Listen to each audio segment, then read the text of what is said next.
So Shabbat Shalom, everybody. I'm Rabbi Berlin. For those who don't know me, I'm going to make a couple of announcements. And do you do the blessing for the study of Torah? Okay, so I'll do that after the announcements to go from the mundane to the holy, to make that transition. So for those who,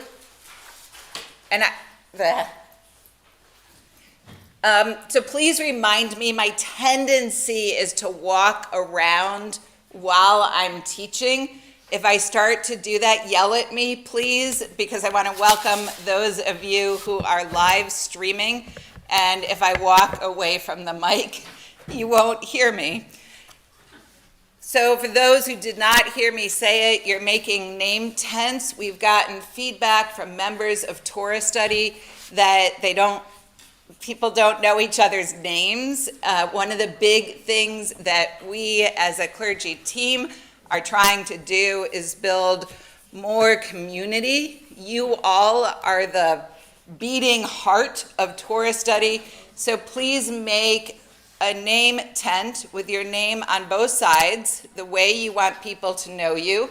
You will leave it here, and every time you come in, you will grab your name tent and put it where you sit. I don't know if this group is like most, where everybody has the same seat every time.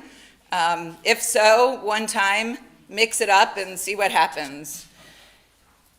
I also want to thank John Roush. Roush, I said it right. Yay, okay. Oh, wow, yeah. Good job, John, for procuring the bagels, sponsoring our breakfast. I'm sure you all know Im ein kamach, ein Torah. Is that something people have heard before? If we do not have nourishment, we can't be sustained to study Torah. So you have brought us Torah study, because without that nourishment, we would not be able to proceed. Yeah, go ahead. Somebody else picks them up. Thank you, Anne, for picking up the bagels for Torah study. At first, I thought you were applauding my pronunciation of Roush, but now I realize that was not about me. So there are announcements that are in the handout. You can get this on your way into the Shabbat morning service at 10:30, the congregational service. I am going to highlight one event, which is the Sunday, April 26th event at 3 p.m. You have been a congregation for 2 years, and you've been a very unique, bold, special congregation. I don't know if this kind of thing has been done before in the world, where two large legacy reform congregations have merged. It is something to celebrate. So April 26th at 3 p.m. We will also, I'm not going to be there because it's my daughter's parents' weekend at college, but you will also have the opportunity to say thank you to the founding Rabbi Emeritus, Rob Nosenchuk, for his many, many years of service. So you can do both at the same time.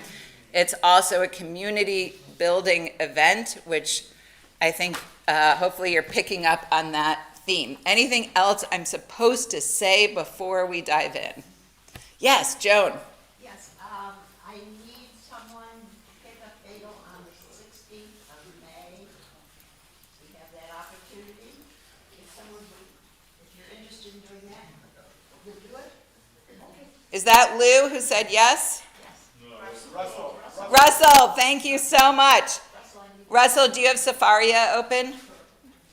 What's on your computer, Safaria? Oh no, I just take notes.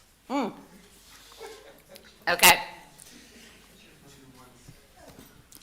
So let's say our prayer, thanking God for giving us this holy opportunity of studying the words of Torah, la'asok b'divrei Torah, Baruch atah Adonai Eloheinu melech ha'olam, Asher Kidishanu v'mitzvotav v'tzivanu la'asok b'divrei Torah. So this morning, I love that the morning that I get to lead Torah study is the morning of Tazria Mitzorah. It is a very famous portion. It is famous that and Sav are the two portions that are famous for please don't let a B'nai Mitzvah student end up with these portions. There, and I'm going to say overall what we're going to do today. We're going to look at the Torah text. The part that I'm really curious about is actually the beginning of this double portion. It's a double portion because we don't have enough weeks in the year for all of the Torah portions. So Tazria Mitzorah is mushed together. It is unmushed when we have the Jewish leap year. But when we don't, like this year, it's mushed. So we will look at the text. And then before we really get into this week's text, the Torah, the thing about studying the Torah by the weekly portion is sometimes reading it in a vacuum, and you're regulars, so you don't have this problem because you're familiar with the whole Torah, but sometimes reading it in a vacuum, we lack the context for how this relates to the rest of the portion. So I'm actually we're going to skip around a little bit.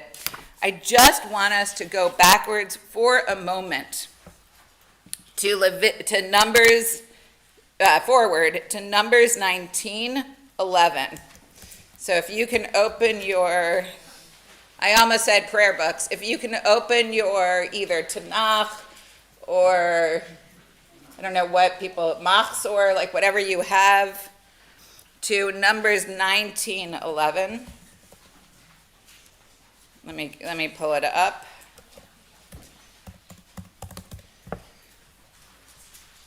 Can I have a volunteer kindly to read just that one verse? 19:11. Or do I read? Oh, okay. Thank you, Steve. He who touches a dead body of any human person shall be deemed tameh for 7 days. Excellent. Does someone have a different translation? Yes. What do you have? He who touches the corpse of any human being shall be unclean for 7 days. Good. Does anyone have another translation? One who touches the dead body of any human being will be impure 7 days. Okay, so what are the variants that we have in the translations? There's two words that keep getting translated differently. Corpse. Is corpse? Corpse isn't, okay, corpse, dead body, sorry, 3 words. Thank you for picking up on that. What else? Unclean, impure, tameh. Okay, so that we're going to really concentrate on that. What else? Steve, read yours. He who touches a dead body of any human person shall be deemed tameh for 7 days. I'm going to read mine. Anyone who touches the corpse of any human being shall be impure for 7 days. So the other one is, and this will always be a problem in Hebrew, there's no way to get around it. Hebrew is a gendered language, as you know, right? If you're going to say the noun, the is going to change depending on the gender of the noun. We don't know with hanogea, is hanogea, it's in the male, but in Hebrew, when you want to say one or anyone or a person, it's always going to be in the male, so we don't know to whom this applies. Does it apply to just men when we say he? Does it apply to anyone? We just don't know. We know it's a singular, but we don't know the gender. Go ahead, Maud. Didn't women have the job of dealing with the dead body and cleaning it? No. Right? So back then, especially because,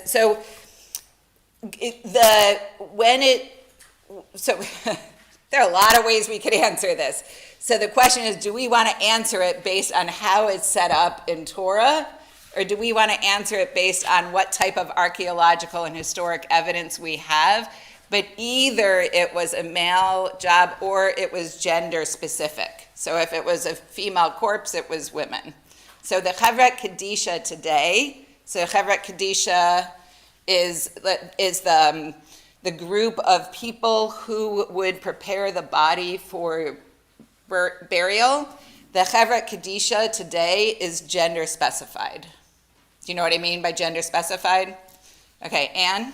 I was just gonna say, repeat the question for those. That's excellent. Repeat the question. So the question was it just women who tended to clean corpses? And the answer was no. Any other questions? Now, in Numbers, what's very important, because we're going to see this when we go back to this week's Torah portion, what happens next in Numbers is there is a process now for how after you've, and this happens today in the Chevret Kadisha, after you've touched this corpse or dead body, you have a process for re-purifying yourself, for re-entering. And that's going to be true in all of these situations whenever anything is tamei. In fact, a little tangent, where I worked last year, how many of you have seen the Harry Potter movies? Yeah, there's like this bathroom with this sink with all these faucets coming out of it. It looks very beautiful. So there's basically that as a fixture as you come out of the Jewish cemetery in Santa Rosa.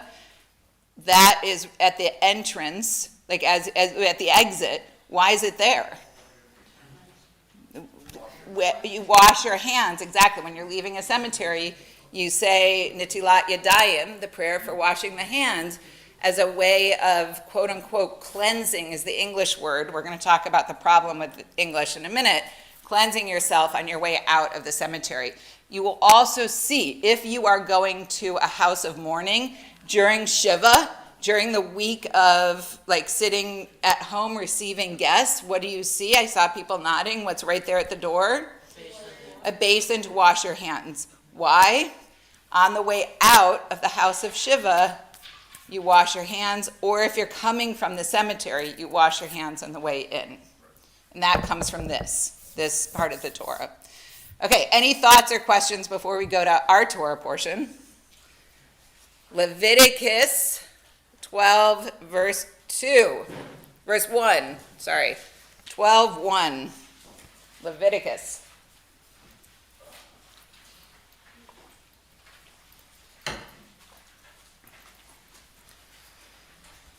Okay, let's read. Do you all jump around? Is that okay? Yeah, okay. So we're going to read, keep in mind when I ask you to read, I'm setting you up, because generally what I'm going to do is interrupt you and make points and yell and all that stuff, and then I'll skip around. So having said that, who wants to tolerate me yelling at you? Let's start with Leviticus 12, verse 1.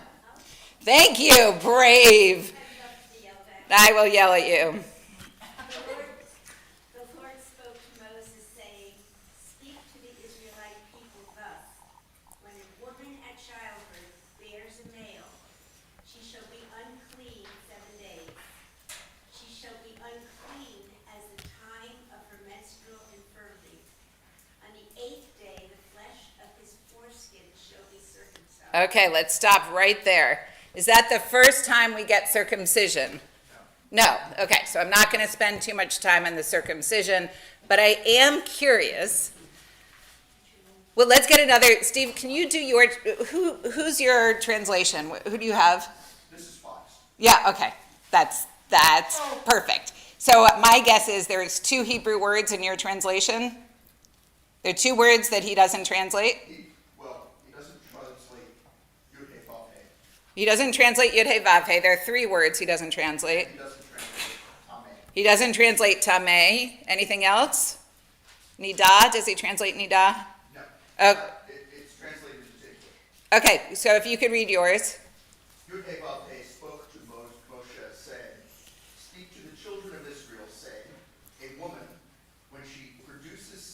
Okay, so I'm going to interrupt you. What that word is tazria. So this portion is named tazria because of that word. Keep going. When she produces seed and bears a male, she remains tameh for 7 days. Keep going. Like the days of her infirmity of being apart, she shall remain tameh. Good. And what are her days of infirmity? That is a bad, I'm surprised by Fox. That is a bad translation. What are her days of infirmity? She's got her period. Yeah, so that's her menstrual days. Okay. What do we think? I mean, this is really the heart of the portion. The portion's going to go on. And, well, let's skip over, and then I'll ask my question. Let's go to Leviticus 15:16.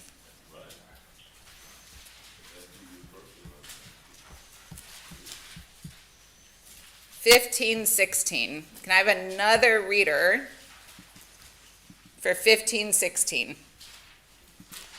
We're getting into all the uncomfortable stuff. Thank you. Can you remind me your name, because I can't see? Gary, Hi, Gary, thank you. when a man has an emission of semen, he shall bathe his whole body in water and remain unclean until the evening. Okay, so when a man, oh, wait, one sec.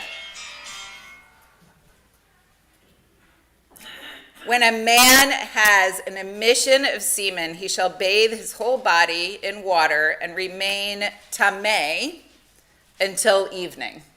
Okay, I assume you all knew about this, right? No? Okay.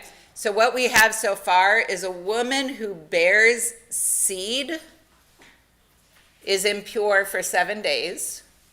A man who has an emission of semen, seed, has to bathe in water and is impure until that night. Now go to 15:19.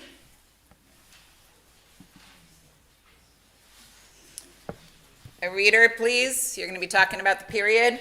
Okay, thank you. When a woman has a discharge, her discharge being blood from her body, she shall remain in her impurity 7 days.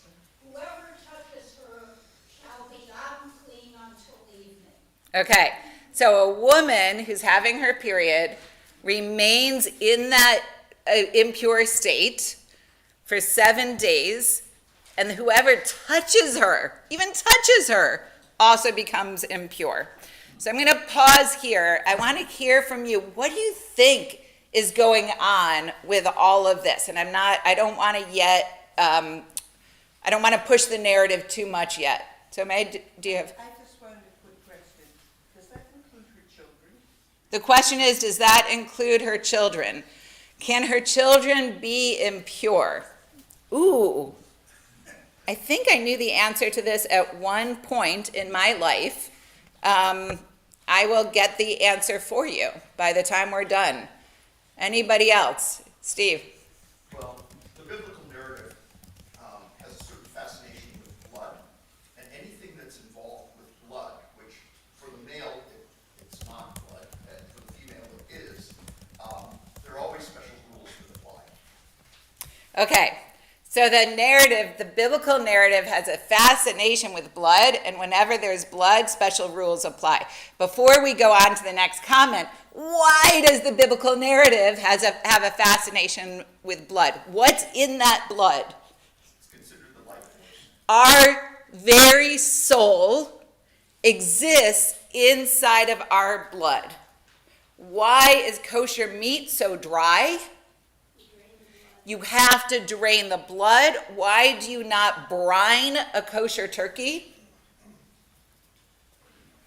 Why don't you brine? You know what brining is, right? You don't brine. Why don't you brine a kosher turkey? It's salty. It's already so salty because the salt pulls out the blood. Because if we eat the blood of an animal, we're eating its soul. We're ingesting the life force of another living being.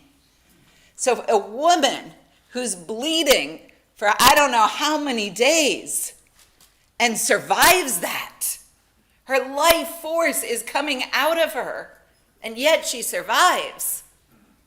Think of it from the time and place that this is being written. Oh, it's incomprehensible. How is it possible? So tameh, in that sense, I'm not convinced that tameh means impure. And I'll say more why in a moment. Go ahead. I can't see, sorry, your name. Jimmy. Yes. I don't think we're the only culture that has all these Right. concerns. Right. I think it's out of a fear, really not understanding the phenomena of birth. There's all kinds of rituals and everything that somehow the group thinks it affects the outcome, and we all know it doesn't. Right. So it's just another form of fear and trying to avoid something bad. Okay, so Jimmy, that is profound. So this idea that, like, we are certainly not the only, in fact, not only are we not the only culture that has these rituals out of fear with around childbirth, every culture has rituals around childbirth. Every culture tries to figure out, when I was pregnant, people would ask me, do you have your birth plan? And they would pull out a binder of their birth plan, right? And I said to my OB, I don't have a birth plan. And she started laughing. And she's like, what a birth plan does is it makes you feel like you can control something very scary. And the birth plan never actually happens. So even if you're not part of a religion or a specific culture, you still have rituals, right, around childbirth. And this is superstition. I don't know if you all know some of I'm Ashkenaz. Some of the Ashkenaz superstitions around, we didn't say our kids' names until the 8th day when they both received their brit, their covenant, right? So my sons involved blood because blood shows the commitment through the life force. We did no blood for my daughter. But that, you can laugh sometimes when I say things like that, but that's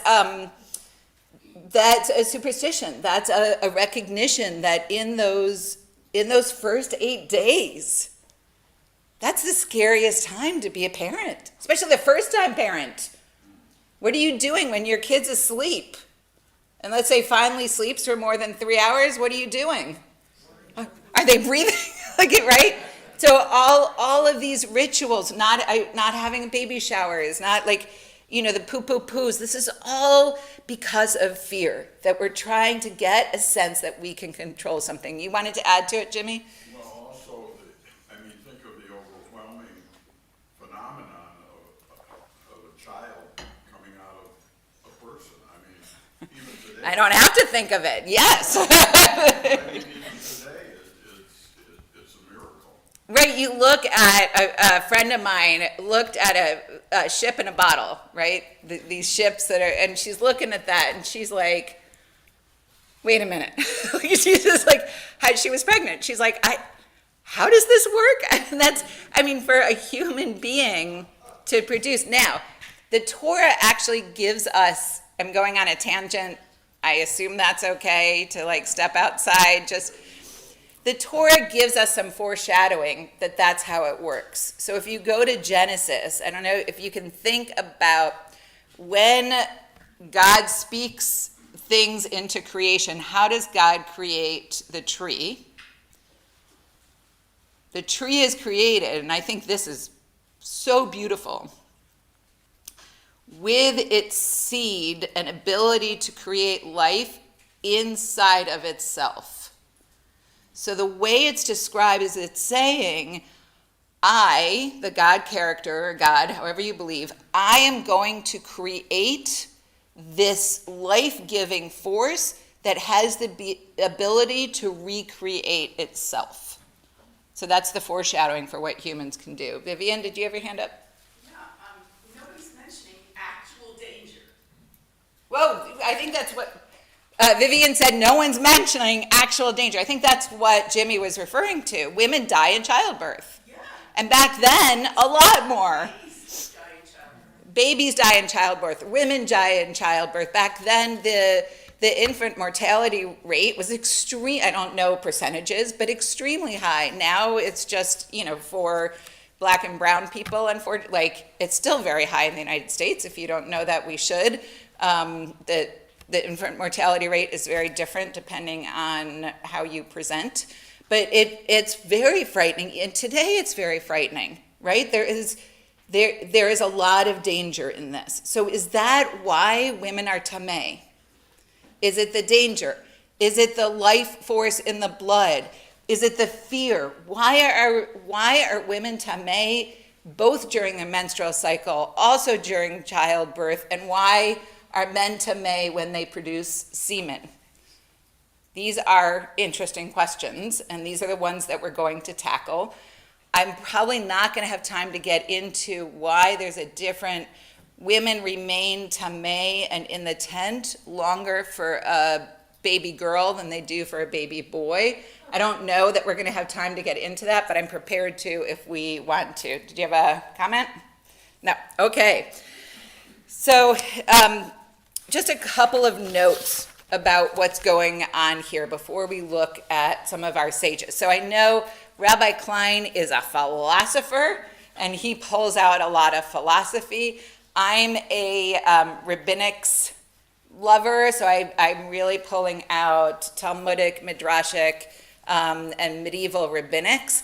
I also try to bring in more modern text because 51%, at least 51% of our population is not represented in the text that I tend to turn to, so I try to be conscious of that.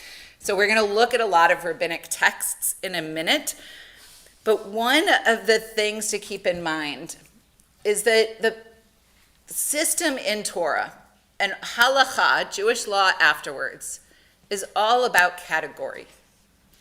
When you think of examples where we're working very hard to categorize. How about this? Can you think of examples where the Torah is clear about the existence of different levels of holiness and why the two shall never meet? Any examples of that? Can you think of one? The Holy of Holies can only be entered by the high priest once a year. Only the high priest can enter the Holy of Holies once, on what day? Once a year? Yes, on Yom Kippur. On Yom Kippur, okay? And that is because they have to exist in a particular holy state that matches the holiness of the Holy of Holies. What happens if they're not in a matching holy state, if they're in a less holy state? What could potentially happen? You all know this because you've read it.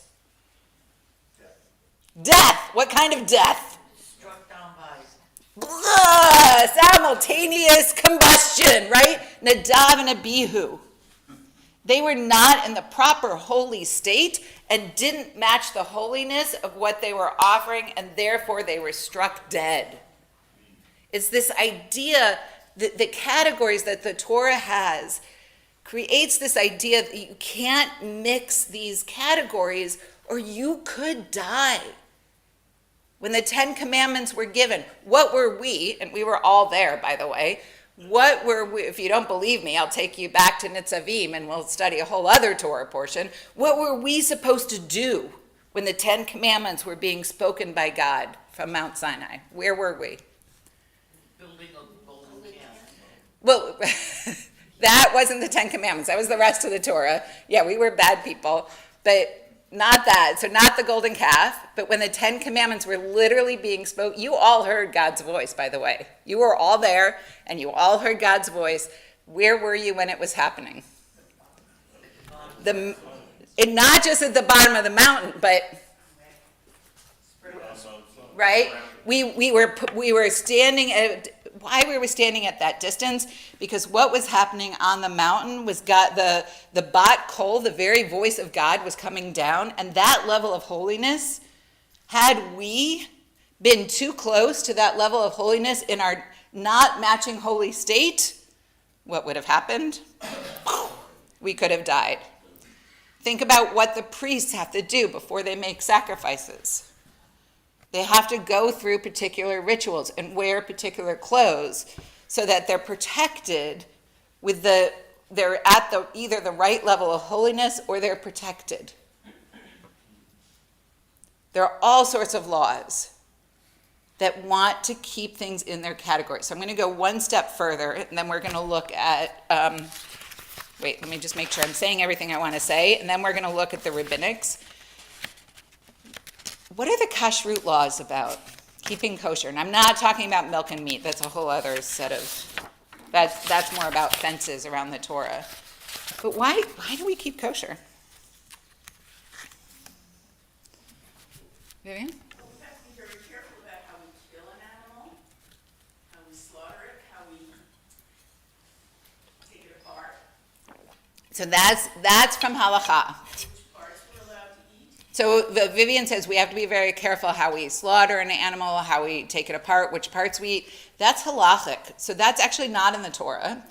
That's the rabbis later saying, oh, it says that we can eat these animals and not eat the wedges. I'm going to get there. We eat these animals, but we can't eat these animals. So how do we eat these animals? Well, let's take the laws around making sacrifices, and it's called Gezerah Shava. It's a particular Talmudic, it means splitting of the parts. Let's take a part from one part of the Torah, we'll put it in this part of the Torah, and that's how we'll know the way we're supposed to eat and kill animals. So it's not actually laid out in the Torah for consumption. Well, but Jacob, Jacob, when he wrestles with the angel, when he wrestles with the angel or whoever, yeah, gets his thigh touched, and it says in Torah, that's why we don't. that's an exception. Good. Yes, Vivian's correct with the thigh touching. Good. Yes. It's a form of separateness, it keeps us separate. Okay, so one is it keeps us separate, right? What are we? We are kadosh, right? We're a holy people, a kingdom of priests, right? So one is if we have to eat in a certain way that maintains a separation between us and it's not so much, don't think of it in the modern times, like us and non-Jews. That's not what we're talking about. What we're talking about is it keeps us separate between us, think of the time this was written, and those who are pursuing false gods, idol worshipers, right? So it maintains that separation. Joan? This is something I heard many years ago, but I was told that it had something to do with trichinosis.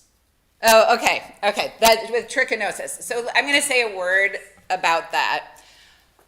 Often people say that the kashrut laws were put in place for health, that because if you think about it, a lot of the vessels were wood and more porous.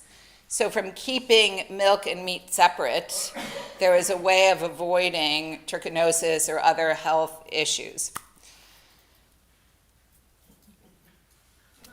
You all don't know me well enough to take this in stride.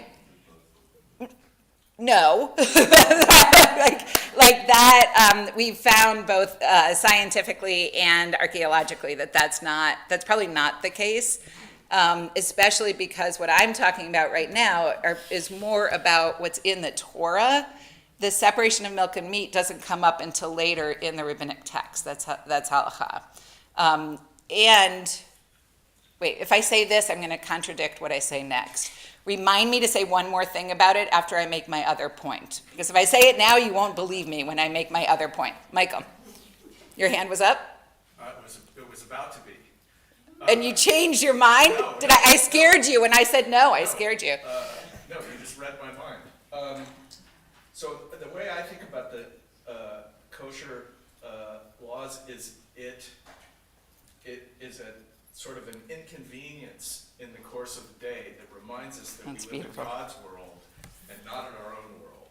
And so it stops us from being too absorbed in day-to-day existence. Okay, so Michael just shared why I keep kosher. That is a beautiful midrash. I love that. What Michael said is it's a way of reminding us, it's not convenient, and it's not convenient on purpose, because it reminds us throughout the day that we live in God's world and not necessarily just our world.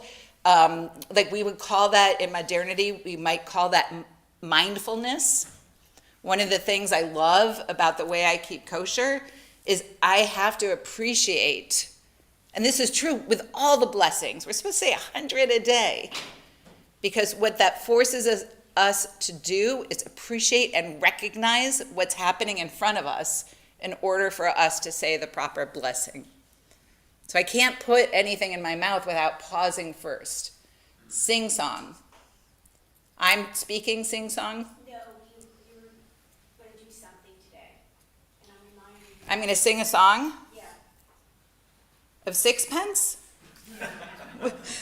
Just tell me. Rabbi Klein is not here today. Oh, yes. Thank you. Let's do it right now. We're singing happy birthday to Rabbi Klein. Kindly look up at the camera right there. Oh, no. Can someone really, Steve, can you lead it from up here? Because it's going to pick up my voice on the microphone. And we are not wanting to torture Rabbi Klein. We're wanting to wish him a happy birthday. For those who don't know, I don't sing. We're having the birthday next week. You're also having a birthday celebration next week. Rabbi Klein's very lucky. Happy birthday to you. Happy birthday to you. Happy birthday, dear Roger Rabbi Klein. Happy birthday to you. Thank you. Yom Huledet Sameach. Yom Huledet Sameach. Yom Huledet Sameach. Yom Huledet Sameach. Thank you, Steve. Thank you for reminding me, Jackie. I'm so sorry that I didn't know what you meant. I asked you to remind me, and I've proven my point. My memory is so porous, you had to remind me what you were reminding me about. David. So I don't pretend to understand. Say it, wait, start it over. I don't pretend to understand the kosher laws, but one thing that I think I understand is that we don't eat certain animals because those animals eat other animals.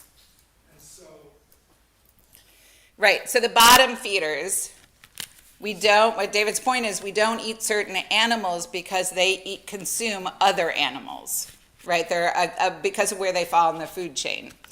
And so we don't eat animals that have the life force of other animals in it. That could be another reason. Yes, very valid. I'm going to go to Steve, and then I'll come back to Dietz. There were people around who would eat anything. Yes, there were people around who ate anything. And so, without regard to the specifics, we're saying we're human and we're special, not like all of the other animals in the world that will eat whatever they Correct. want. So we're making a conscious choice. We are not driven by just our need to eat, but we can make choices about what That as human beings, we can make choices about what we eat, and we're different from animals who can eat, who tend to eat whatever is around, anything. I'm also going to point to the Noahite laws. So these are the laws after the flood, when Noah and his family are spared. God says, I'm making a new covenant with humanity. Well, not new, an additional covenant. And one of the things in there is you can no longer eat animals while they're alive. Right? So the Noahite laws basically say, look, and that applies to all humanity, don't eat it while it's alive. And that was the only condition. And did they? I mean, were people eating them while they? a law doesn't exist unless it was happening. Dietz? Okay, well, hold on, Dietz. the Mongols also would, this is in the 13th century, they would slice a portion of the horse that were. Wait, I can't hear it. Sorry, I can't hear. Say it again. The Mongols in the 13th century would sometimes slice a portion of the horse they were riding and eat them. Right. So there's a description of 13th century slicing a piece of the horse they were riding and eating that piece. So it happened, and it happened post Noahite. Larry. Is there any reference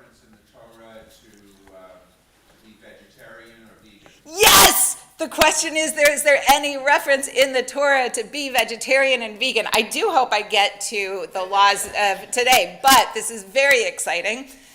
So remember I said Noahide laws come up later and says, fine, if you're going to eat meat, don't eat it while it's alive. Why did I say it that way? Because God, again, character God, divine God, however you think of it, God essentially is saying, okay, fine, you're going to eat meat. Just don't do it while it's alive. Because if you go back to Genesis, read it very carefully. God says to the humans, I've given you all of the trees, the plants, essentially all of the green living things for you to eat. That is your food. It's not until post-flood that God gives us permission to eat meat. And it's almost like a concession, the way it comes up. So the answer is yes. All right, last question on kosher, and then I'm going to say where I'm coming from. So what's the story with Cain and Abel? Was, Abel, Cain's offering, fruits and vegetables, and, was it Abel's offering meat? Well, I think you're thinking of Esau and Jacob and Esau. Going back to the original Cain and Abel, can't go back much further back than that. Yep. And God accepts Abel's offering, but doesn't accept Cain's offering. Cain's offering, vegetables. Yes. So I take back what I just said. You're right. But keep in mind what's happening, right? So you have Genesis. You should all be vegetarians. This is what I'm giving you to eat. Humanity progresses, and then you get to Noah, who says, fine, I can see that you're eating meat. Please just eat it while it's not alive. So we know, even though in Genesis it was laid out we should be vegetarians, we know humanity was eating meat, or God wouldn't have said, okay, fine, if you're going to do it, don't eat it while it's alive. Vivian. I think that what Lou is trying to say is Abel's sacrifice was animal. It was. And that's why Cain was jealous and killed him. Well, but God liked that. I know, but you're contradicting my thesis, which is a problem. Yeah, so this kind of thing is exactly what we just had a moment that demonstrated Talmud. This is what happens in Talmud, is you have like these theses, and then the rabbis start arguing with each other, and You're right. And you're right. And so am I. So, but yeah, you're right. That God definitely showed that favoritism. One could argue, like, if I really wanted to dig in, which I don't, but if I really wanted to dig in, then I could take Abel and I could start making arguments why God favored Abel, not just because of what Abel was offering, right? But I'm not going to do that because it doesn't matter. So here's another theory about why kosher exists. The way it's laid out in the Torah. Remember, divorce your thought from anything having to do with later halacha, anything from Talmud. The way it's laid out in Torah is the kosher laws give us permission to eat any animals that seem normal at the time and place that the Torah was being written. Desert climate, right? It's in the area of Israel. Torah is being constructed. If you look at the Mediterranean Sea, what you can pretty much see with your eyes are fins and scales. Bottom feeders are on the bottom. What you can see of the animals chew their cud and have split hooves. Aberrations that you notice are seen as not in the right category. It's all about categorizing. So anything that's normal and average is acceptable. Anything outside that category, anything aberrational,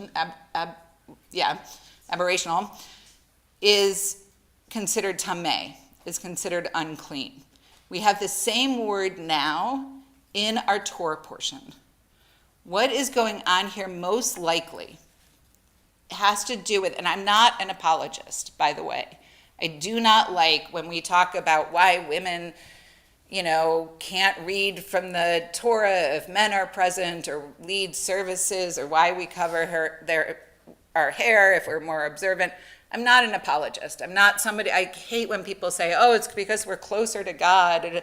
That's being an apologist. So what I'm telling you is not being an apologist. But what does seem to be going on in Tazria Mitzorah is the idea of categorizing. When things go outside of their category, when things are an aberration, we need to have a way of purifying, of re-entering the normal state. So there's the boundaried normal state, and then the unboundaried abnormal state, where we remain until we're able to enter the normal state again. So I'm going to pause there for comments, and then we're going to look at our texts, our rabbinic texts. Ellen. That's not true now, as much as it was in the desert. Ellen says that's not true now as much as it was in the desert. Go ahead, why? Because we know that there's probably no reason to keep kosher. So Ellen says we know there's probably no reason to keep kosher, even though we just said how beautiful it is to organize our day and be one with God and be mindful. So you're being a fantastic Reformed Jew. That's very consistent with why we have one day of Rosh Hashanah instead of two. It's because we don't need to worry that by the time we hear the shofar from this hilltop to that hilltop that we've missed the day. We don't need to worry about that. We have calendars, right? We can go on the computer and see. I would argue there's still a lot of reasons to keep kosher, no matter what we know from science. And the reasons of normal, abnormal are no longer true. That's correct.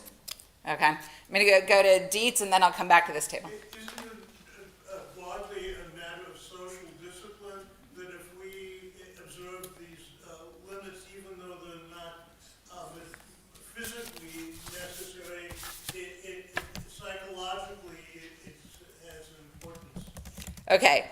So isn't psychologically it has importance, even though scientifically there might not be a reason? I would say absolutely yes. So there are, in the Torah, we have three kinds of laws. There's the mishpat,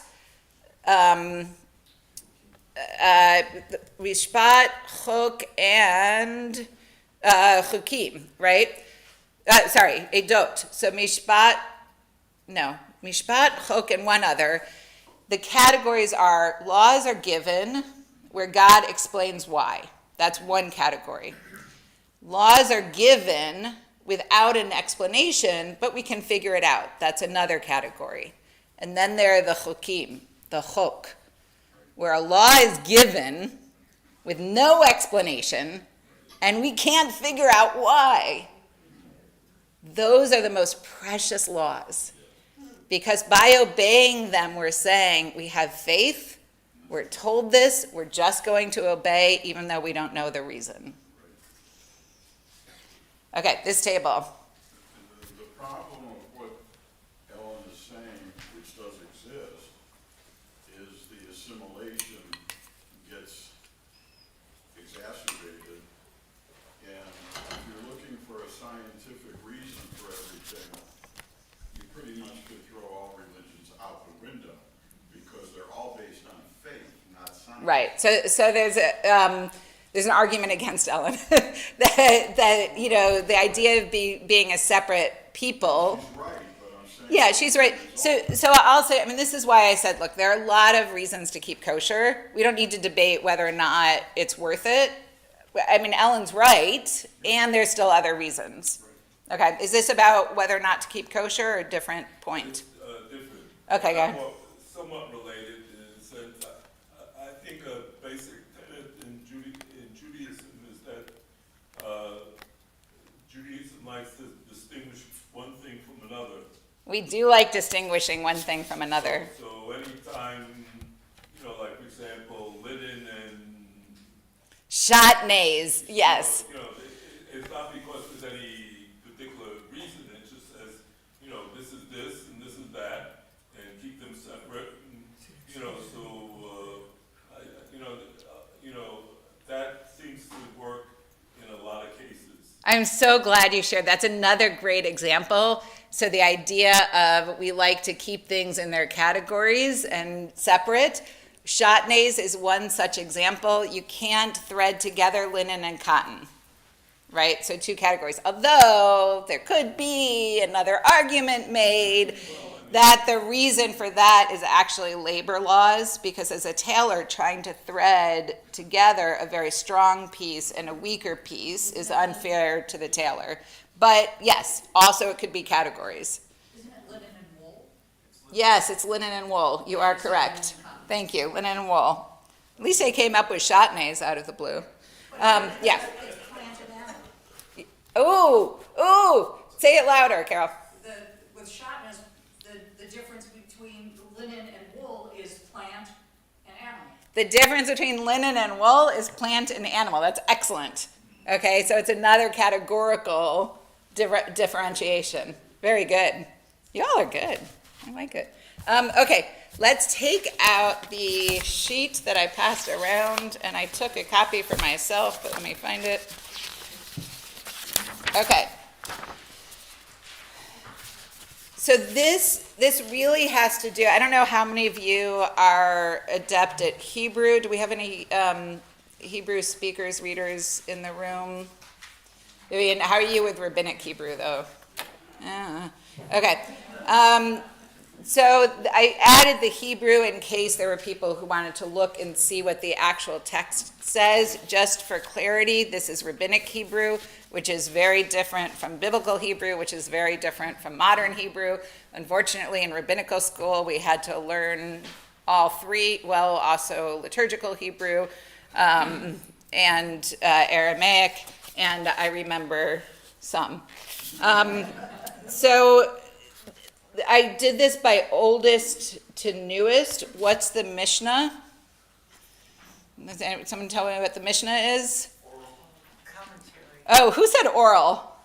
Okay, I love that. That's the idea that Moses received two texts when he was on Mount Sinai, one being the Torah, the written text, the other being essentially any law, thought, description that any rabbi would come up with in the future through smicha, through the laying on of the hands. But I'm more meaning a historic. So who else had the answer? It's commentary on the Torah. Yeah, so it's original commentary on the Torah. So we're looking at the oldest. So Mishnah, you have Mishnah Gemara. So Mishnah comments on the verse, Gemara comments on the Mishnah, and then you have all of the famous rabbis that you know about, Rashi, Rambam, Maimonides, Ramban, like Ibn Ezra, like they're all, and then you put all that together and you get the Talmud, right? And then I've included, did I include Abravanel? I did not. That's shocking. So that's who I did my dissertation on. He's much later. So you have it continues. So let's hear from the Mishnah. So the original commentary, so it says 3rd century CE, probably existed long before that. Am I supposed to read all this? Is that how it works? Okay, on. There are 10 grades of holiness. The land of Israel is holier than all other lands. And what is the nature of this holiness? That from it are brought the Omer, the first fruits, and the 2 loaves. Leaves. Loaves, you're right. 2 loaves. Cannot be brought from any other of the land. Excellent. And while you're reading, I just realized why I'm the reader, because those of you at home aren't hearing it. I'm so sorry. Let me read it again. So there's 10 grades of holiness, right? So this is what we're talking about. There's different levels of holiness. The land of Israel, that land is holier than all other lands. And what is the nature of its holiness? Because, and then what happens is, if you say something in the Mishnah, you're going to have to prove it. Okay, any lawyers in the room? Really? Because y'all would be great at Talmud, right? Usually there's tons of lawyers around in a synagogue. You need a proof text, right? So what's the proof text? That from it, that's where you get the omer. What's the omer? The bundle of sheaves that are brought as a sacrifice. That's where you get the first fruits. What are the first fruits? After 3 years, that's why we have Tu B'Shvat, by the way. Tu B'Shvat is the birthday of the trees for legal reasons, and we have to count from somewhere. So after 3 years, the fruits that come from the tree are the first fruits, and the 2 loaves, which are delineated in the sacrifices, the 2 loaves, they can only come from Israel. That's it. Why do we say the Amidah during services? Adonai Sefer Taifutah. Why do we say that? It's because since the temple's not standing, and since we're not in the land of Israel with a 3rd temple, we can't do any of this stuff. So we have to do something else. Okay? So these levels of holiness, certain things are holier than other things, and you can only produce at a certain level. Okay, let's go to Sifra. Sifra is another commentary. This is more like the 3rd and 4th century. CE is of this era. So Vayikra, which is where we are, this is coming from Tazria. And on that day, and on the day that there appears in it living flesh, he shall be unclean. So this is what we get, tameh. What does it mean to be tameh? We are hereby taught about limb tips that are revealed in the midst of the blossoming, the nega, having departed from them. They are tameh. They're having become like living flesh in a baharait. So let me skip. This is, okay, the words of Yossi Ar Meir says, is he rendered tameh by reason of mechia? Did we not learn that the mechia does not confirm tuma through limb tips? Rather, this is the decree of the king. Who is the king? God. This is the decree of the king. Tuma is conferred through any amount. Let me just basically explain this.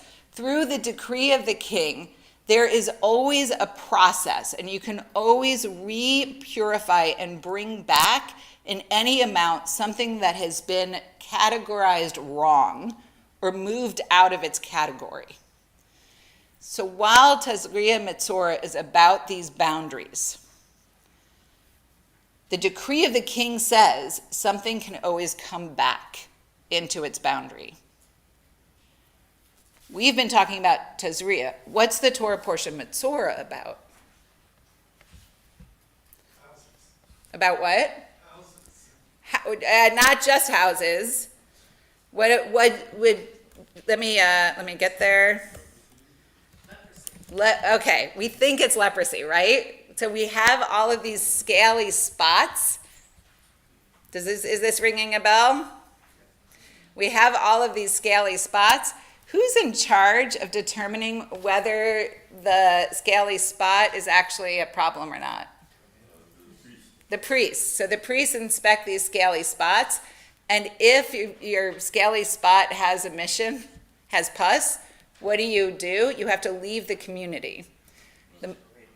So we think it's leprosy. It doesn't actually say it very specifically out, but it's very similar to leprosy.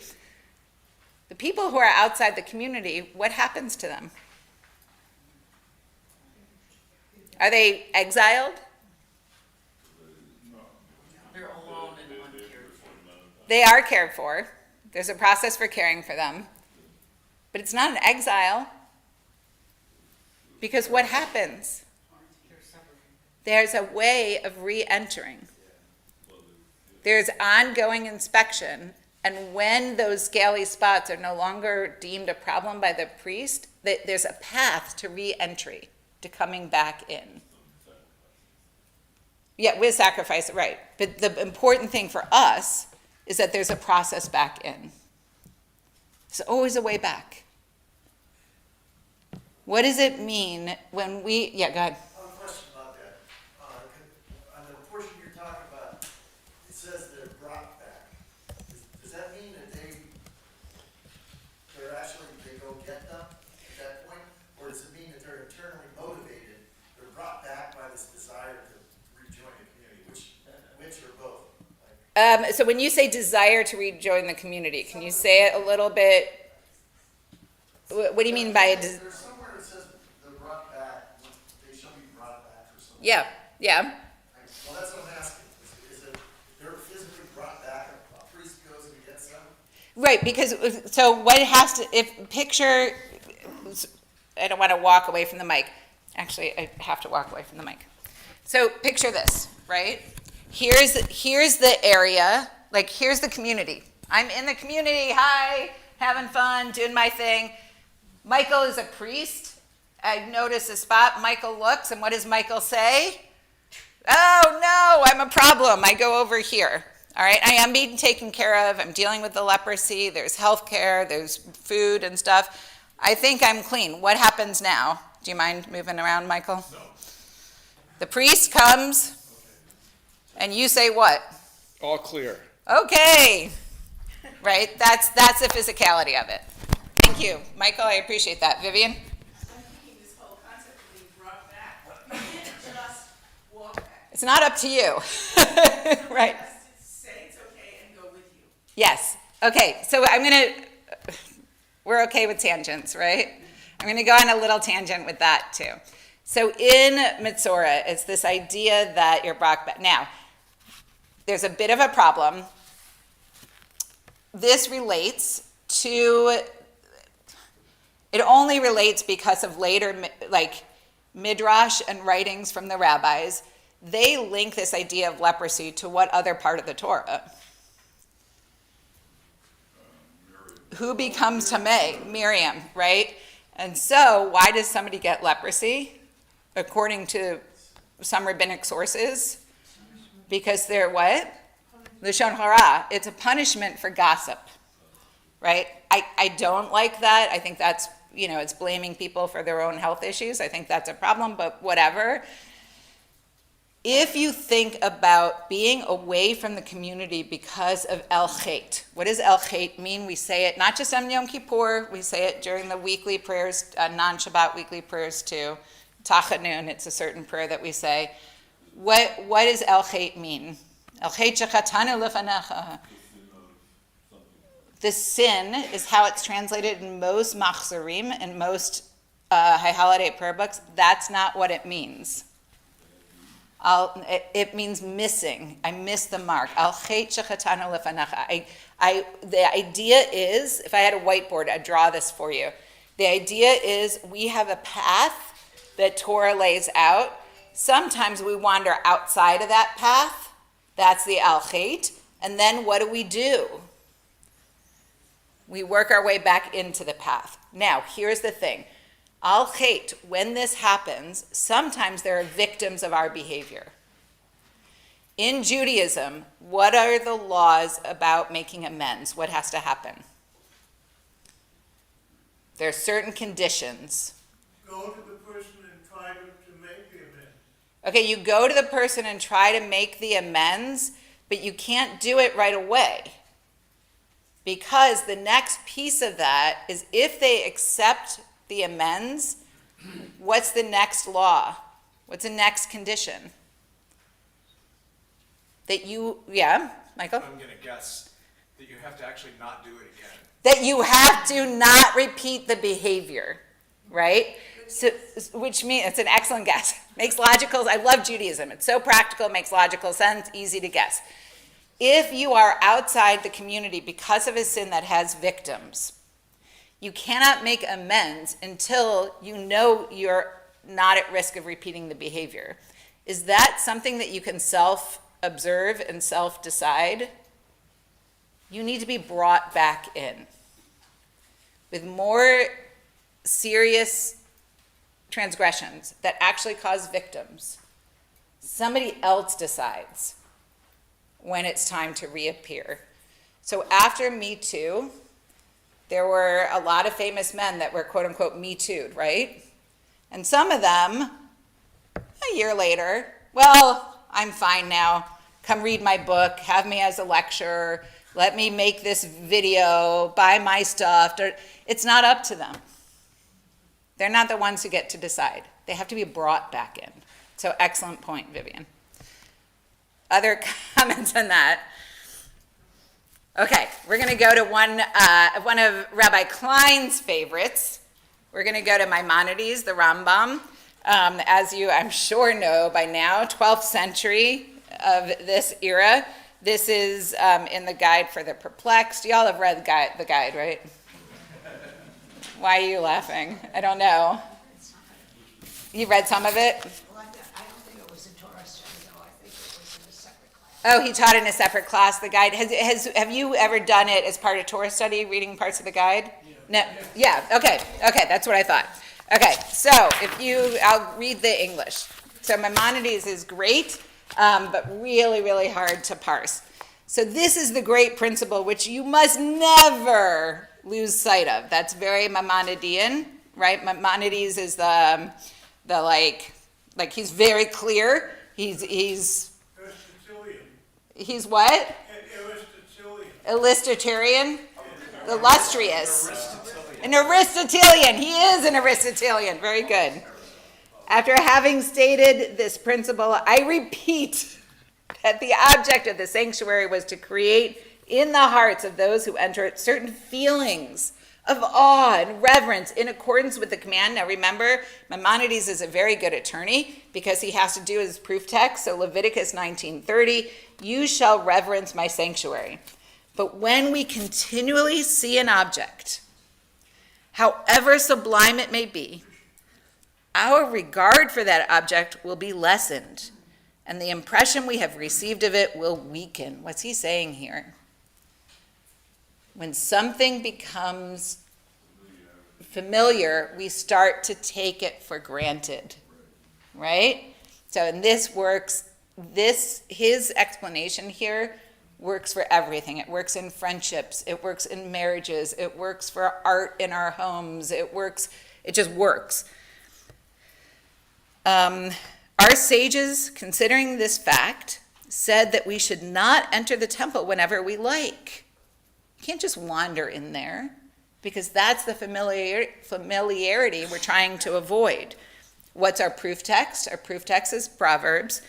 Make thy foot rare in the house of thy friend. So he's taking something from Proverbs which doesn't actually apply to the temple, and he's making it apply to the temple because he's Maimonides, he can do that. For this reason, the Tamei were not allowed to enter the sanctuary, although there are so many kinds of Tamei that at that time only a few people are even clean. There's only a few people that would be clean. For even if a person does not touch a beast that died of its own accord, he can scarcely avoid touching one of the 8 kinds of creeping animals, because if you touch creeping animals, you become Tamei. So it's hard to avoid that. The dead bodies, of which we find at all times in the houses. There's always a dead body hanging around, coming over for tea. Hard to avoid these dead bodies. In food and drink, it's really impossible to avoid accidentally causing yourself to be Tamei, and upon which we frequently tread when we walk. If he avoids touching these, he may touch a woman in her separation. Oops. Right? Oops, didn't realize she had her period. I had touched her. That's why also we have so many fences around the Torah and men can't touch women and I'm glad I'm reformed. Or a male and female that have a running issue, right? Or a leper. This is where we get this reinforcement that is about leprosy. Or their bed. Escaping these, he may even if it weren't these, he could become Tamei by cohabitation with his wife. Who's Maimonides' audience, by the way? It's just men, right? This is not talking to, it's all about how the man can become Tamei. It wouldn't even occur to Maimonides that a woman might want to enter the temple or be able to or anything, but that's beside the point. Or by pollution, and even when he has cleansed himself from any of these kinds of tamaim, like any of these kinds of tamei, he cannot enter the sanctuary till after sunset. But not being enabled to enter the sanctuary at nighttime, although he is clean after sunset, as may be inferred from the midot and tamid, he is again during the night subject to becoming tamei, either by cohabitating his wife or by other sources. We know what he's referring to here, right? By other sources of tamei. So that's any semen emission, and may rise in the morning in the same condition as the day before. Meaning, like, even if you purify yourself in the evening, what happens overnight? You could have an emission of semen and you wake up impure. What's his point here? You don't know. That's so Maimonidean. Right, what's his point? Michael? I think that we're all impure, or we're all tamei. Right, this is part of what I love about Maimonides, is that the realism. We're all tamei, right? It would be ridiculous to think that we're walking around in these states of purity, because what's the human condition? Tamei. Tamei, right? That's why I don't love thinking of it as impure or unclean, because with what Maimonides is saying, is it just means we're not in the level of holiness. If you go back here to Mishnah, all tamei means is that in these levels, 10 levels of holiness, we're not in the top tier. We're not able to go in to the sanctuary or be around the priest. We're not unclean. God forbid. How could we be unclean when what we're going through as human beings was designed by the divine, either the character God again or divinity? How could our bodies be unclean? In order for life to exist, in order to produce this miracle of a life creating a life, we need every single element of the things that make us tamei. We need the seed, we need the menstrual substance to feed that child. We need to be able to give childbirth. God forbid we should think of it as impure or unclean. Tamei is just not holy enough to be this one particular thing. So I'm going to pause there for comments. Pushback, y'all are good at that. Deeds? I think with the quotation from the Babylonian Talmud, that the only thing perfect in the world, in the cosmos, is God. Right. What makes us I say this sometimes to the B'nai Mitzvah kids, what makes us different from God? God's the only perfect thing. That we're tamei. Right? We can't be perfect. If we were perfect, we'd be running the universe. And some of us try. That's a conversation for me and my therapist, please. Okay, Steve. If you follow Maimonides, then all of these strictures on touching women or Kohanim going to cemeteries and so on are kind of irrelevant because everybody's tamei anyway. So being more tamei really isn't a category. Right. Well, keep in mind what Maimonides is trying to do. What he's trying to do, it's the guide, right? Like he's trying to explain what's happening in Torah. He's explaining the laws of Torah. The fact is, can any of us at any point in our lives become not tamei? Why not? Why are we perpetually in a tamei state forever and ever and ever? Well, there's two reasons. Number one is the mechanics of your body. You can't, that's just the way it is. And the other is we're not God. Okay, so one is that we're not God, one is the mechanics of the body, but we're given, in Leviticus, we're given a way after the mechanics of our body make us tamei, we're given instructions for how to become pure. That can never happen for us here, right now. That could never happen. Why? What? There's no temple. Without the temple standing, there's no way back from being tameh. So for Maimonides, who's trying to understand, like what is the Torah explaining? Maimonides is writing in the time of perpetual tameh. But what's important for Maimonides? Why is it so important that people understand these laws? Because what does Maimonides actually, I think, not believe, but kind of give lip service to believing? The Messiah is going to come. The temple is going to be rebuilt. He might believe that part. I think he doesn't actually believe in bodily resurrection, but we can argue that later. The temple will be rebuilt. So the reason why Maimonides is going through all of this is to make sure that when the temple is rebuilt, we know how to be able to re-purify ourselves. And so those fences that he's putting around the law, around each Torah law, is to try to lessen the amount of tameh that we will be when the temple is rebuilt.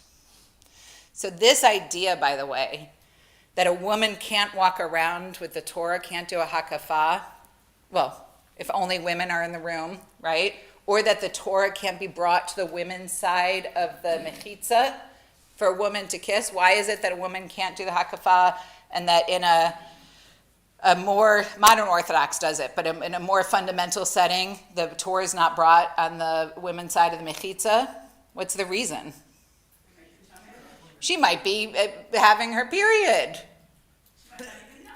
Completely, she might not even know it. Oops. Completely illogical, though. Because there's no temple. There's no non-tameh. So what is it that we're worried about? A woman can't impurify a Torah when there's no temple to purify it anyway. Like, come on. Sorry, that's my... You're the wrong audience for me to be getting frustrated with. Okay, we have to go to Ibn Ezra. Do y'all know Ibn Ezra? Yeah. So Ibn Ezra, what's his main trait? What do we know about him? What are some of the things we know about Ibn Ezra? He's so precious. Nothing. We know some things. What? So Ibn Ezra is, I'm trying to think of a modern equivalent. He's the really practical, no nonsense. He doesn't want to hear about anything having to do with mysticism or spirituality. Like, that's the whole thing about mindfulness he would laugh at. Like, he's very, cuts through the noise and just, he's a bottom line kind of guy. Okay? So what does Ibn Ezra say? If a woman be delivered, right? After Scripture concludes the law of clean and unclean food, it deals with human unclean. I'm going to use the word tameh. It deals with human tameh. The Torah starts with the woman who gives birth because human life begins at birth. So what he's essentially saying here is chronologically, it makes sense for the Torah to start with the idea of birth because chronologically that's the first thing that happens to us. Many say that if a woman produces the seed first, what's the seed? How does she produce a seed first? A male baby. Then she gives birth to a male. Scripture therefore states, and bear a male child. So what he's arguing here is that when in Leviticus it says that she births a male, basically what it's pointing out is that the seed is coming first, right? That's the seed, because what does a male baby have in it? Has the seed. So he's arguing that this is about seed, not about gender. The wise men of the Greeks, very Ibn Ezra to throw the Greeks in here, similarly believed that the seed is of the woman. What does that mean? How could the seed be of the woman? Because otherwise she wouldn't be able to give birth. She's giving birth to a new world, to a new source. She's giving birth to the seed, Yeah. right? So the idea is, all males, the reason why you have seed is because the woman created you, right? It makes sense, right? The seed of the male congeals It congeals. All of the child is created out of the blood of the woman. Note, the meaning of tazria, being delivered, means giving seed, for a woman is like the ground. So what is he saying here? Do y'all know? He's saying that the woman creates everything that's needed in order to create life. I like this man. You like Ibn Ezra? Well, you should keep reading some of the other stuff he says. But everything, the reason why she's Tameh is everything that exists in order to create life comes from her. Completely. This is a chicken or egg problem that we have. Okay? No, she doesn't produce on her own, but the seed that she's getting in order to create a child came from another woman. Yeah. I think we can see that there's, again, going to male and female, like we were talking about last night, the issues of female and male. At that point in time, I think it was more obviously a male-oriented society. This was an attempt, I guess, perhaps a little bit of an attempt to make the female have an important component of life. Yes. But the issue really is here, and we know this biologically now, is that both carry the seed. There's the ovum and the sperm. And so they both carry the seed, so they were both right. Okay, so what you're pointing out is that, I'm just reiterating for those at home, that Ibn Ezra was writing at a time where it's a male-oriented society. I would go further and say, because we're still in a male-oriented society, sorry. Yeah, well, not here at all, but in the past, I'd say, come look at my paycheck and then have an argument with me. And see how much I pay for a razor versus my husband. All right, I could keep going on and on and on. So, what was my point? That he's writing in a male-oriented society where preference obviously is given to men, and this is a way of saying, but the woman gives life. She has this really, really important role. And then the last thing you said was, that we have two seeds, so the ovum and the sperm. Except what Ibn Ezra would say is, but where does the sperm come from? It comes from another womb. So that sperm wouldn't exist had a woman not made it. So this isn't going to be resolved. This argument's not going to be resolved because it really is chicken or egg, right? And originally, what do you call it? The story is that the woman was created from a bone, not from a... Okay, so originally, a woman was created from a rib, not from a seed, from Adam's rib, except that's not entirely true because originally, if you go back to Genesis, that's the second moment of creation. In the first, human was created as a single entity containing all gender and then split to differentiate between the two genders. And then only later so we could say that's a retrojected text, meaning added at a later time. That was the blending of the E and the J source. We could say, that's the detail, but originally, no, we were all created as one single entity. I keep looking at my watch because I'm supposed to be leading services. So this is a great place for me to end. Services start at 10:30 in 6 minutes. Mary Douglas. Okay, so I did, like I said, I always want to bring in some modern text because I tend to concentrate so much on the rabbinics, which kind of excise 51% of the voices at least. So she writes about purity and danger, fantastic book, really looks at what is this idea of purity and why does it exist? What is the danger of creating purity, of having a Puritan society?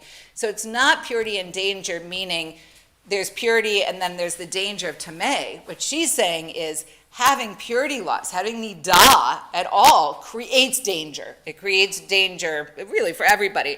So she understands this as a matter of boundaries, which I think is very consistent with what the text is actually doing and rabbinic text. She has this quote where she says, dirt is just a matter that's out of place. So if you see dirt here, or oftentimes I'm walking around, I've got my coffee stain, right, on my shirt, that's not dirt. That's not dirty. That's just the coffee's in the wrong place. It should be in my veins waking me up.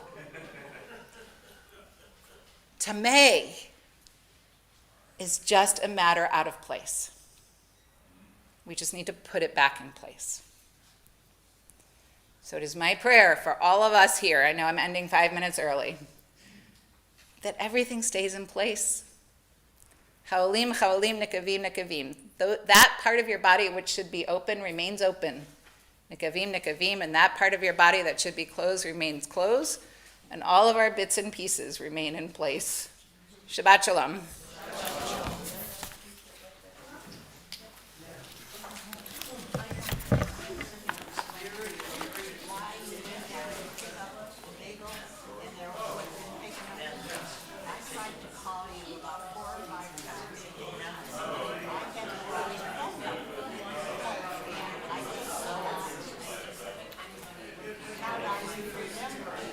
So I went down, picked up the bagel, and you got there, and it wasn't funny.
Welcome back, two of you. Oh, I'm so glad to see you. I'll see you next week. Oh, somebody, we're keeping somebody. Oh, yeah.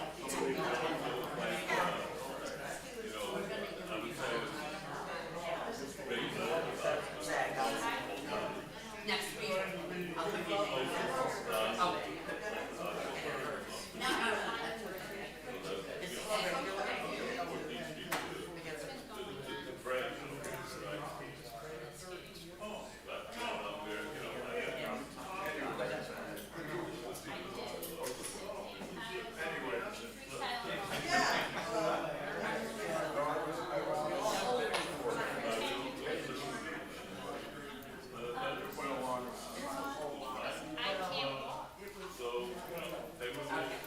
It's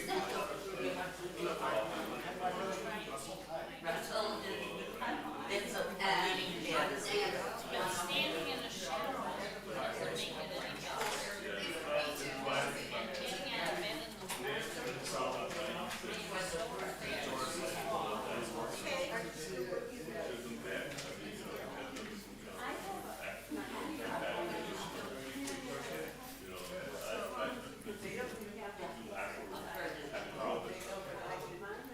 Oh, no. Did you read my book? Do you know Nancy now? They miss us. You think that's what? Last night, you injured yourself. Right. So, could be.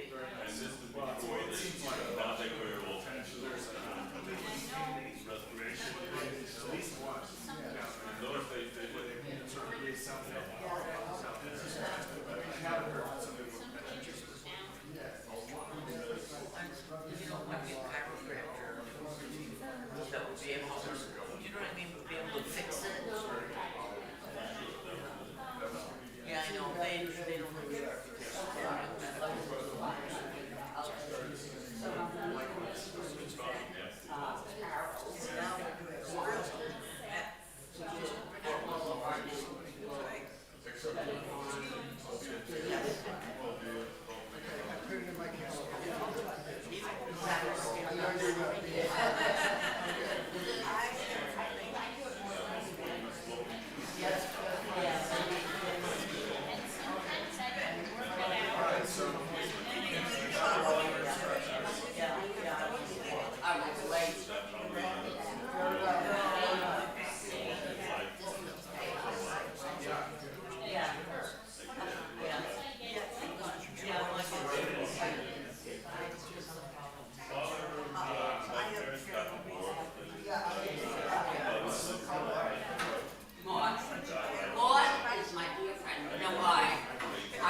Exactly.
Shira, how crazy was it yesterday? Were you here?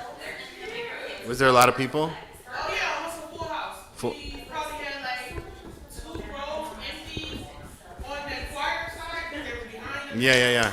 Other than that, full house. That's awesome.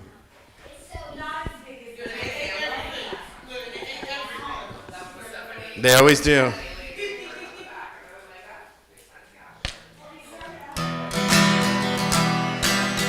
Ramanu Adonai Eloheinu v'chishtachavu l'har kodsho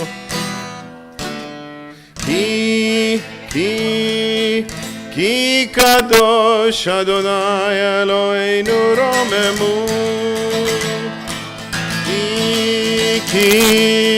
Ki kadosh. Should I bring my accordion? Are you able to play anything on the accordion? No. No. Not yet, then. Not yet. All right, we've got Torahs in the ark. Always a good thing.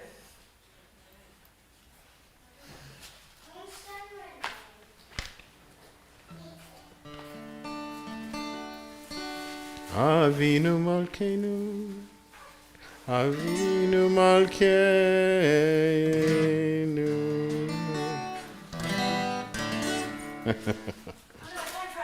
I know. Yeah, it's blink and it'll be here.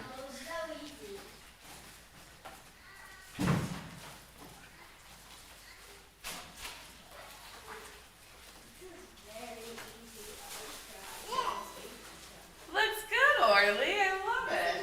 That's your fanny pack? Yeah. So one of them ladies left it? Let me see, there's a wallet. A bunch of them are still here, probably in services. Let's see. It's got a phone in it and everything. Judah, I can leave it with Jeff and then. hey Judah, do you remember this song? I've got a roof over my head. I've got a warm place to sleep. Some nights I lie awake counting gifts instead of counting sheep. All right, sing your head and Nancy. I've got a heart that can hold love.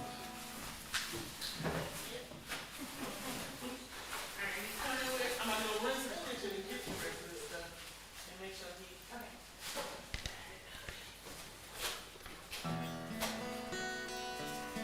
Many nights we've prayed with no proof anyone could hear.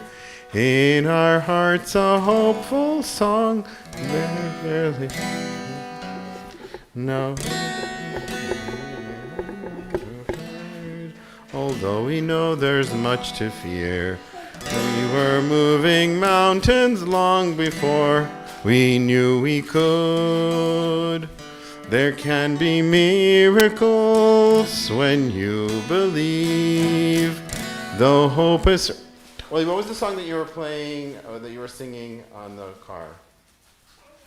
Down by the bay.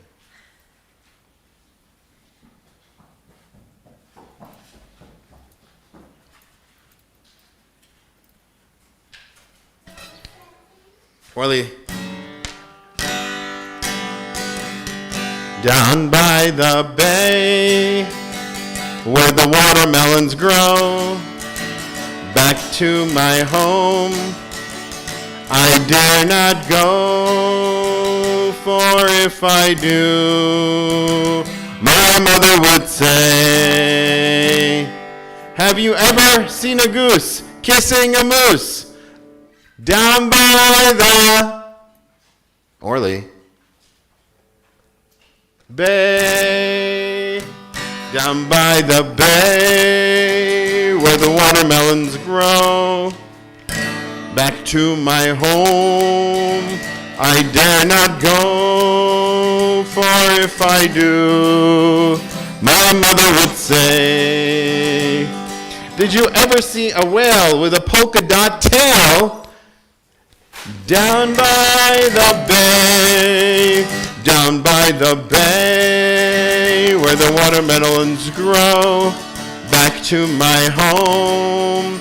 I dare not go, for if I do, my mother would say, have you ever seen a fly wearing a down by the bay, down by the bay, where the watermelons grow, back to my home, I dare not go, for if I go, my mother would say, did you ever see llamas eating their pajamas, down by the bay, down by the bay, where the watermelons grow, back to my home, I dare not go, for if I do, my mother would say, did you ever have a time when you couldn't make a rhyme, down by the bay, down by the bay? Shabbat Shalom. Reese, how'd you celebrate your birthday?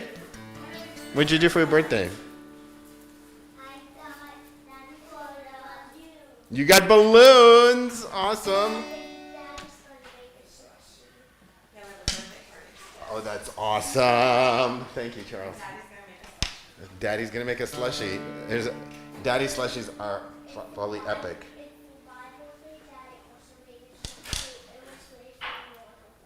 Oh my goodness, that sounds awesome.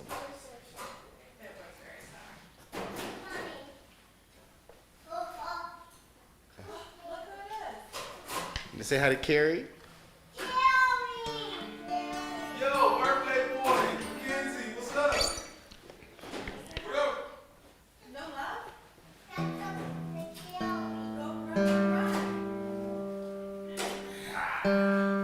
Big boy. How old are we now? 3. High five. High five. I said high five. There's napkins right by the bagels.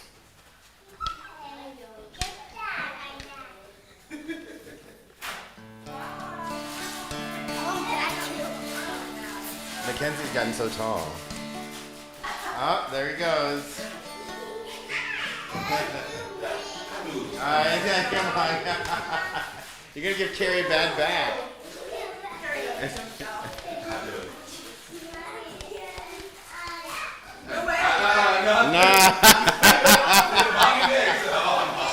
That was awesome. Look, I could probably do it, but I'm not doing it.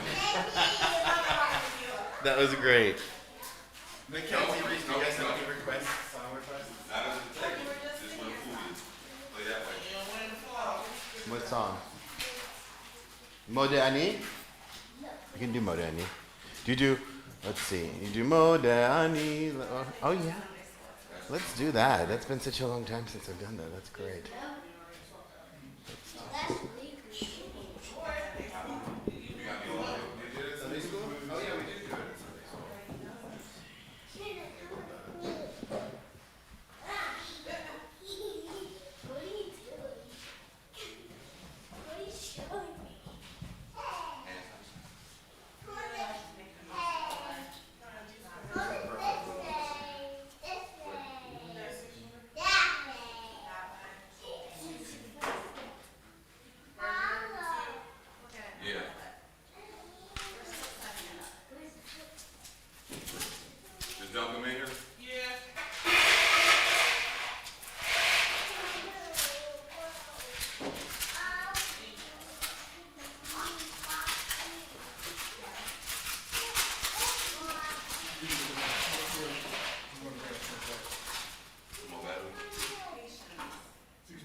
Come sit with us.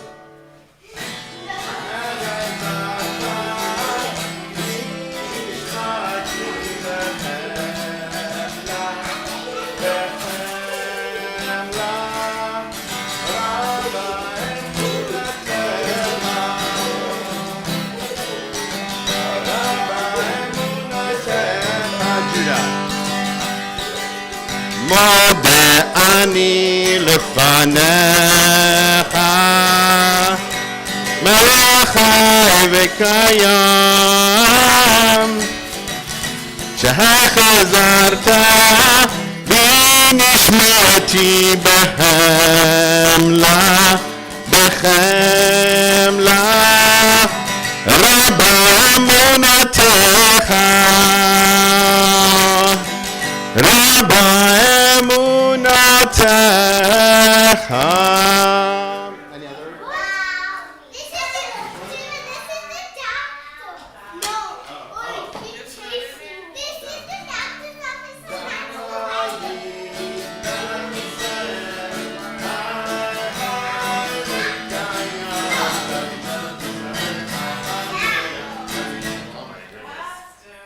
Rabbi Melech Israel, hi hi v'kayam. Rabbi Melech Israel, hi hi v'kayam. Rabbi Melech Israel, hi hi v'kayam. With the guitar, you want the guitar? Mackenzie, any requests?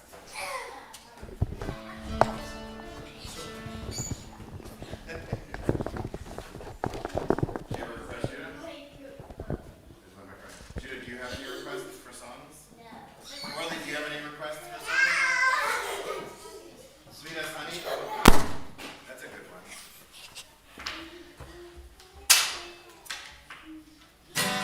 Sweet as honey, sweet as honey on our tongue.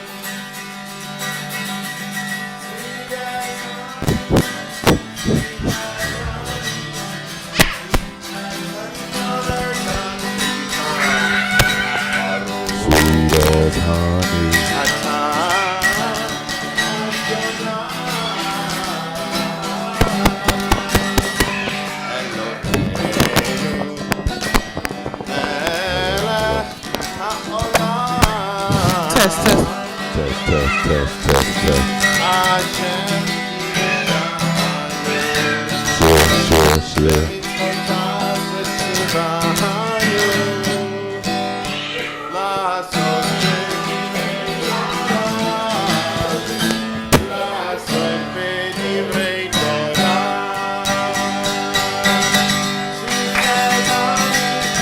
Sweet as honey, sweet as honey on our tongue. Sweet as honey, sweet as honey. Sweet as honey on our tongue.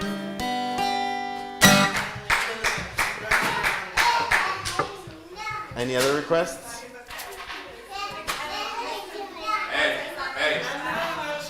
Hine Matov? No. Which one? Hine Matov. No. We don't play behind that. You know that. Hine Matov. Alright? With the guitar? Okay. What? What's up? We'll try it. I'm here too. Hey, that's my No, it's mine. It's mine. It's mine.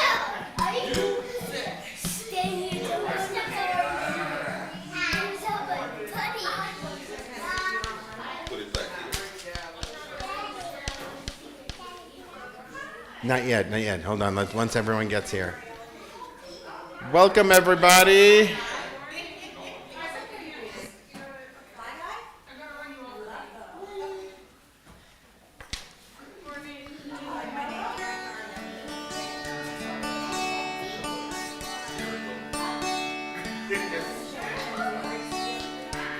מה יפה היום, שבת שלום. מה יפה היום, שבת שלום. מה יפה היום, שבת שלום. מה יפה היום, שבת שלום. שבת, שבת שלום. Shabbat, Shabbat Shalom. Shabbat, Shabbat Shalom. Shabbat Shalom. Shabbat, Shabbat Shalom. Shabbat, Shabbat Shalom. Shabbat, Shabbat Shalom. Shabbat Shalom. Ma yafe hayom. Shabbat Shalom. Ma yafe hayom. Shabbat Shalom. Shabbat, Shabbat Shalom. Shabbat, Shabbat Shalom. Shabbat, Shabbat Shalom. Shabbat Shalom. Ma yafe hayom. Shabbat Shalom. I can't believe how big she is. Ma yafe hayom. Shabbat Shalom. I'm going to do Modani one more time. Modani lefanecha melech v'kayam